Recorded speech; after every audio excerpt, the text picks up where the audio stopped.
Okay. It happened, guys. It happened on a day where it seemed like nobody wanted to help the Seahawks. The Detroit Lions stepped up and said, nah, no, we're going to help. We are going to help out these Seahawks. They deserve it. They need a little bit of a push. Obviously, they couldn't take care of all their own business. They got boned over by this scheduling on week 18. It doesn't matter. We're going to get them in.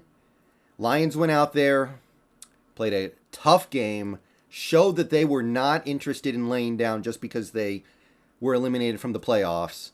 And here we are in the postseason, a place that we were not last season. We were not here last year, guys.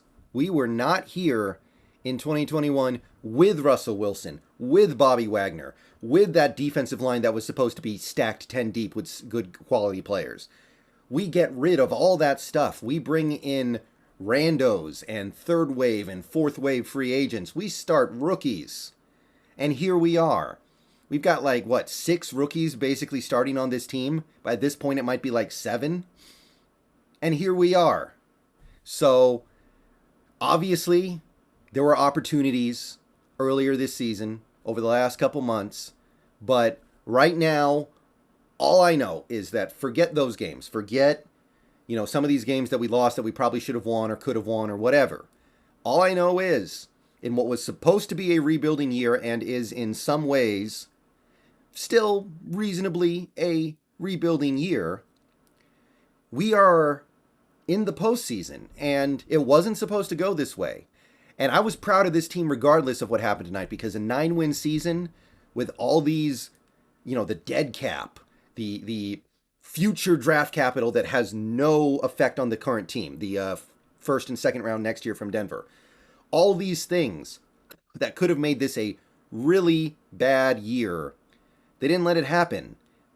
I don't know if this team is good, but they're definitely not bad. And that is an accomplishment in and of itself. I'm so happy it got rewarded with the last playoff spot. I really went in tonight kind of preparing myself mentally for the worst. I kind of felt like that on a day like today where we weren't getting any help from any other team, it just made sense that, of course, we're not going to get any help here. But we're playing another game next week, and I'm going to say it right now. Maybe we do get crushed next week, but that's not what I'm thinking about right now. I don't care about that right now. Right now, all I care about is there's another game to play. We've got one more Seahawks game to watch, and I'm excited for it regardless of how I think it goes. But we got to spend a few minutes this video just talking about the Lions, because that win did not come easy. The NFL clearly wanted Green Bay to win. Green Bay got like 5 nonsense calls in the first quarter alone.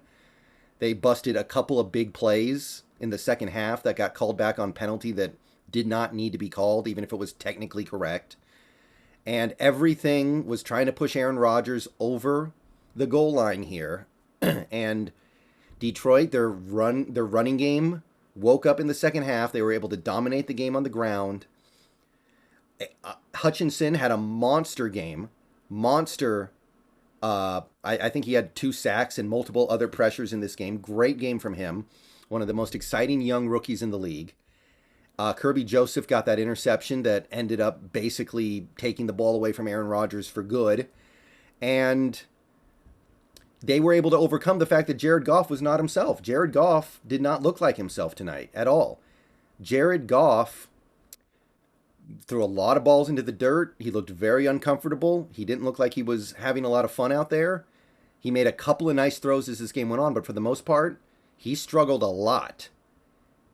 He made a couple plays at the end there, but they were able to overcome not getting a monster Jared Goff game. They were able to overcome the weather conditions. They were able to overcome all these things that wanted to push Green Bay across. And they held on the strength of their pass rush and their running game. So shout out to Dan Campbell going for it on 4th down like 800 times in this game. 4th down, no problem. I'm going for it, and I'm getting it. Like, not only did he go for it on 4th down, which I love, but he picked it up. So Dan Campbell's awesome. Not going to say anything bad about him. He's got those guys playing hard for him just by existing. Like it's not because, oh, we can make the playoffs or anything like that. No, he's out there getting these guys to play hard just because it's football, and that's what you're supposed to do. And not every coach, I think, can do that. I don't think every coach in the league can do that. Like, even on those plays when Green Bay would hit a big play, the Lions defender is right there. It's just a perfect throw sometimes. Like, there was no point in this game where I was like, oh, that guy on the Lions is taking it easy. He's taking it off. He's rolling over. He's not interested in winning. No, there was none of that. So, awesome work by Detroit. I will not forget this one anytime soon. But we know, obviously, you guys are sad you guys couldn't make the playoffs, but going forward, you guys got a real chance to be good. So yeah, the Seahawks' hard work this season gets rewarded with a playoff spot. I'm happy. Obviously, I would have been proud of them regardless, but at the end of the day, you want to at least make the postseason. Even if you get killed in that first game, I think making the playoffs means something, especially to this team. So hopefully the team at least puts forward their best effort on a Saturday. I know our game's going to be at 1:30. Renee Loza, you made the YouTube video. Thank you for the $1.99. Maybe Jamal and Penny come back later in the playoffs if we make it deep enough, but I wouldn't expect that next week. But wow, guys, I was so prepared for a letdown. I was so prepared for this day to end with nobody willing to help the Seahawks. Like, it looked like it was going to go the whole day. But we hit it. And Geno gets to play in a playoff game, which he deserves after the season he's had. K9, Lockett, Metcalf, Nwosu, even Darrell Taylor, Quentin Jefferson, I'll shout him out too. Diggs, like Woolen, Kobe, Jackson. These guys deserve to play in a playoff game. I know there were parts of this team that had problems this year. This is not a perfect team. But there are a lot of guys on this team who deserve the playoffs. We'll talk more about the upcoming Niners game. It's Hoof. Thank you for the gifted membership. Good luck to everyone. Oh, Renowned Rivers PNW. Congratulations on the gifted membership from It's Hoof. You also made the video. But yeah, we'll talk about the upcoming Niners game this week.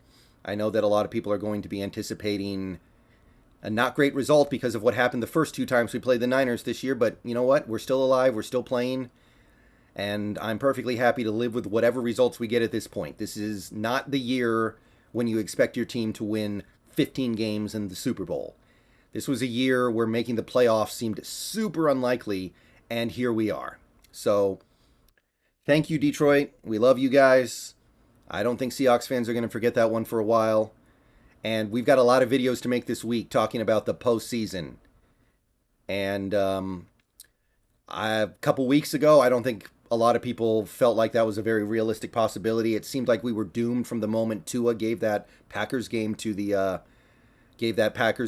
Packers when they played the Dolphins. But the Lions stepped up. The Lions stepped up and said, we're not going to let it happen. And the team gets one more opportunity to show how good they can be. Okay, so I'm going to keep streaming for a little while here because there are like 700 people here and we're celebrating. But congratulations, Seahawks, and thank you, Detroit Lions. We are in the playoffs.